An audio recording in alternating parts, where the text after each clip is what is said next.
Hey guys, what's up? So in this quick video, I'm going to show you how you can get this sensitive content filter on Snapchat. So this is the filter. Okay, let me remove this first.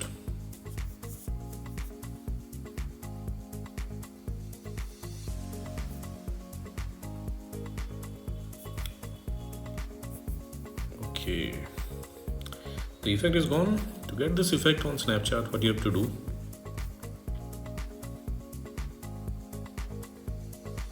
just visit this website. Link to this website I will give you in the description box below. And scroll down, you will see this snap code.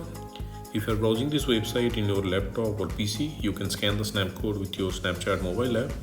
And if you are browsing this website in your mobile, just tap on the snap code and open it with Snapchat. Okay, wait for it. Okay, and that's it, you got the filter. So that's it guys, likewise you can get this effect on Snapchat. So thanks for watching the video guys, see you on the next video.